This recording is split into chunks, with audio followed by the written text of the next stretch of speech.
Eu devo confessar o seguinte, eu queria dizer, sendo eu até de uma área política que não é a área política do governo, portanto sou até membro do Partido Socialista, embora seja um social-democrata, moderado, por sinal até bastante moderado, mas eu acho que tem havido alguma coragem do Governo. O memorando de entendimento que foi elaborado realmente é bastante consistente e realmente, de facto, para nós ultrapassarmos os problemas com que nos defrontamos, era preciso impor rigor nas finanças públicas e adotar este conjunto de medidas, parece-me evidente, e o Governo tem tido alguma coragem inicialmente. Agora, a questão, no fundo, é também esta.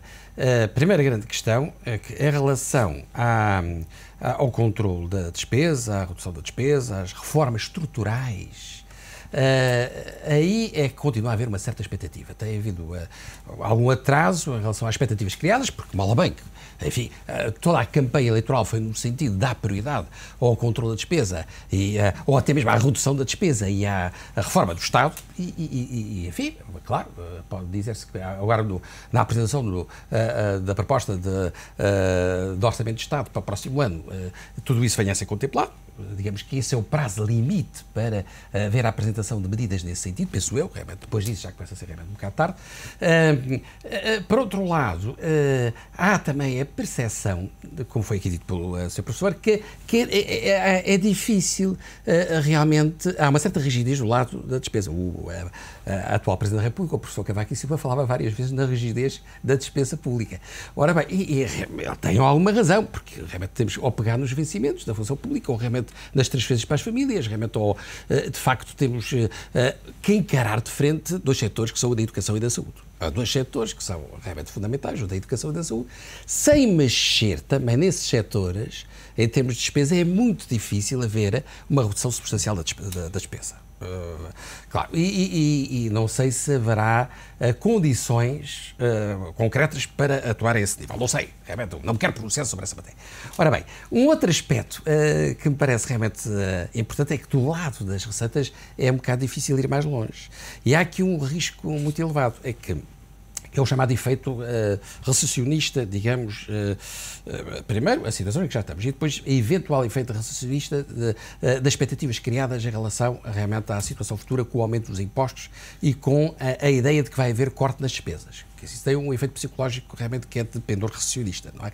Se isso, de facto, levar a que as receitas tributárias ainda sejam menores do que aquilo que se esperava, nós corremos o risco de enverdar por um ciclo vicioso de agravamento de impostos, agravamento da recessão, agravamento de impostos e assim por diante. E isso não seria positivo para a economia. Espero bem que isso... Eu estou agora... espero que isso não venha a acontecer.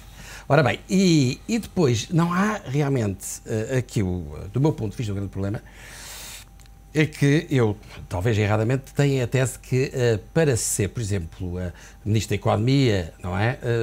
Tem-se de ter um modelo de desenvolvimento para o país, não é? Mal ou bem. E tem que saber quais são os setores realmente mais competitivos, setores estratégicos e ter em mente algumas medidas que podem ser adotadas precisamente tendo em vista aumentar a nossa competitividade realmente e contribuir precisamente para que haja mais crescimento económico. Ora, desse lado, do lado de haver medidas, ter em vista o aumento da competitividade, o aumento da produtividade, realmente, a aposta do crescimento económico, ainda não se fez nada, mas isso ainda é menos, quer dizer, não se fez nada, também não houve tempo, isto é um governo que está há pouco tempo, mas não se criou a expectativa de se ter um modelo. Quer dizer, porque se ao menos nós tivéssemos a ideia, que um modelo de desenvolvimento, sim senhor, até realmente os responsáveis políticos sabem quais são os setores estratégicos, os setores realmente mais competitivos em que se vai apostar e tal. Mas nós dizemos, então, sim senhor, eles sabem o que é que vão fazer e qual é o objetivo a longo prazo. Agora é uma questão de esperarmos. Mas quando nem sequer isso, nem sequer a luz nos mostram, ao fundo do túnel, nós dizemos, bem, realmente como é que vai ser isto? Então, se eles não nos falam realmente nas prioridades, setores estratégicos, não têm realmente um modelo, e isso é que já começa a ser um bocado pior. Professor António Rebelo de Sousa, nós já vamos analisar essa questão e também os estímulos à economia. José Ferreira Machado, quando olhamos para aquilo que são as bases essenciais do corte, falamos de saúde, de educação, prestações sociais, falamos de ordenados, são pilares muito difíceis de mexer. Não, o ponto é, eu acho que foi dito, é que tem que se olhar não só para o que o Estado faz, como para o modo como o Estado faz as coisas. O grande desafio não é cortar, é reduzir o Estado e ao mesmo tempo ter um melhor Estado. porque um Estado eficiente é muito importante para o crescimento económico. E o difícil desta situação não é cortar. Eu reduzo instantaneamente o déficit. Não pago salários, meto toda a gente na rua, fez todos os serviços, o déficit acaba. A economia não fica melhor. Isto é um exemplo um pouco caricato, mas significa que isto é que é o nó górdio da questão. Eu também concordo que na saúde e na educação e na administração local, o desenho das autarquias, são talvez as 3 áreas fundamentais. Curiosamente, no documento de estratégia orçamental, é na saúde o único subsetor onde se vislumbra alguma estratégia. A política dos preços dos medicamentos, das compensações. Eu não estou a dizer que é a única solução, mas percebe-se quais são as alavancas que se vão usar. Para entrarmos na educação, é preciso alterar, na linha do que fez o governo inglês, por exemplo, é preciso... O contrato social que existia está em jogo na situação de crise. E é aproveitar a disponibilidade da sociedade para aceitar mudanças. Para aceitar mudanças, para rever questões do financiamento universitário, das propinas, do setor de universidades públicas e universidades privadas. Portanto, todo um conjunto de regras de jogo. E isto é que é difícil. É por isso que eu não estou tão preocupado com a ausência de notícias de corte da despesa, porque eu penso que fazê-las como devem ser feitas não é uma tarefa do Ministro das Finanças, é uma tarefa de todo o Governo. E há vários Ministros das Finanças que tentaram fazer isso sozinhos, avançaram, olharam para trás, estava toda a gente a assobiar para o lado. Eu posso citar exemplos desses, eu estou convencido que o engenheiro também pode citar alguns exemplos desses. Tem de ser uma tarefa de todo o Governo. E porquê de todo o Governo? Porque envolve exatamente com o funcionamento do Estado. Portanto, eu acho que preocupa-me, se quiser, não ouvir uma palavra sobre o ensino superior no discurso do Ministro Nuno Crato. Preocupa-me porque não é por ser o meu setor de atividade, porque eu penso que a alteração do modelo de financiamento e do contributo relativo do setor público, do dinheiro dos contribuintes versus dinheiro dos estudantes e das suas famílias é essencial para equilibrar as contas. Mas é este estilo de coisas que é preciso de fazer. E eu acho que este estilo de coisas não se faz em 2 meses.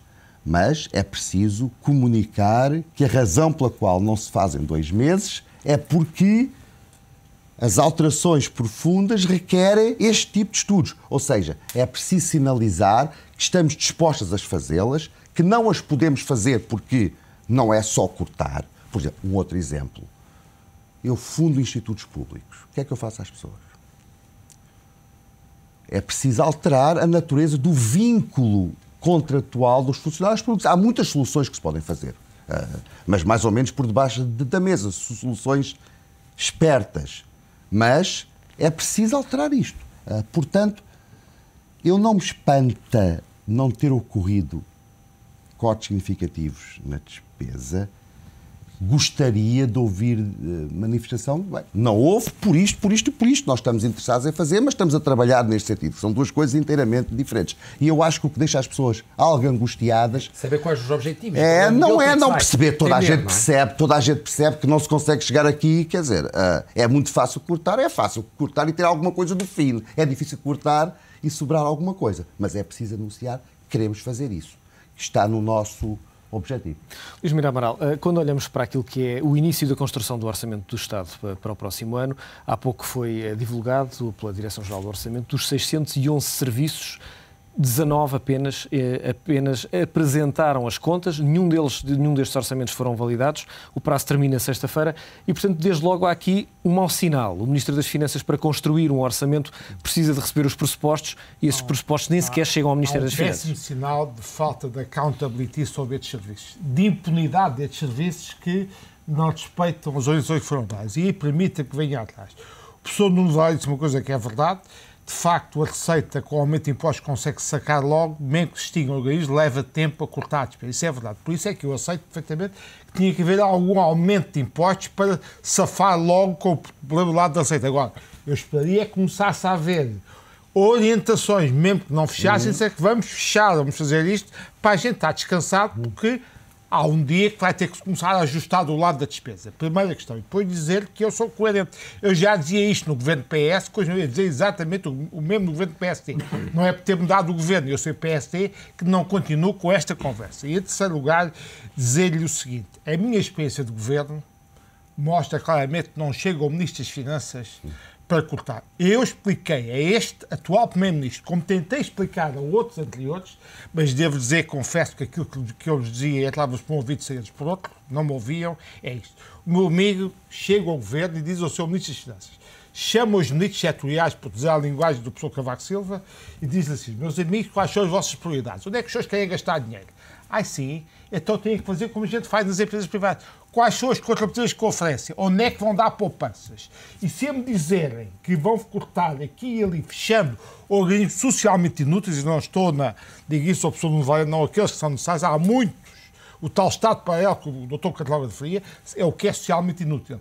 Se fecharmos esses, não vamos também começar a usar o problema. E isso é da natureza humana. Ou o Ministro das Finanças põe pressão ao Primeiro-Ministro sobre estes ministros, ou isto não se fecha. Sabe porque é que eu, no meu tempo, tinha sempre uma grande cumplicidade com o Ministro das Finanças e todos ficaram meus grandes amigos. Era dos únicos que compreendiam o Ministro das Finanças e que fazia isto. Eles sabiam que eu estava a tomar e os outros eram spending ministers, estavam ali quase para gastar. E, portanto, este é o aspecto muito importante. E depois, eu não posso aceitar a tese que é, como a saúde e a educação são as que gastam mais dinheiro, então não se faz nada nos outros. Isso é uma inferência contabilística, mas para mim não me permite tomar decisões sobre inferências contabilísticas. Eu tenho que dizer, eu tenho que cortar nos outros e depois, se isto não chega, também vou cortar na educação e saúde. Para mim é óbvio, mas não chega, não aceito aquele discurso que não foi o que estes ilustres colegas aqui de mesa disseram. Não foi isso que disseram, mas é preciso desentendamos, porque há sempre, muitas vezes, esta leitura. Então não se faz mais... Não. A imensidão de coisas que se pode cortar do Estado paralelo. E quanto aos funcionários, a minha tese é muito simples.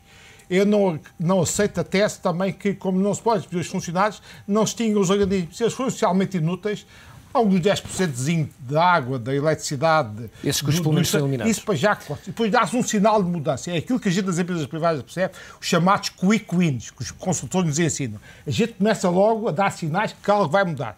Esses senhores, esses trabalhadores vão para casa, com o ordenado por inteiro, se for necessário, e depois disto, os organismos extintos e os senhores em casa, o governo vai discutir com os sindicatos o que é que lhes faz. Mas começa a dar sinais que algo alguma coisa vai mudar. Esta dinâmica que os sinais dão é muito importante em estruturas que gerem pessoas. Os sinais que as pessoas precisam são muito importantes. Isto é que se chama, a gente aprende no privado como é que faz, dar a volta às empresas e como é que consegue reduzir pessoas e dar a volta àquilo. Estes sinais, do ponto de vista psicológico, são fundamentais. São fundamentais.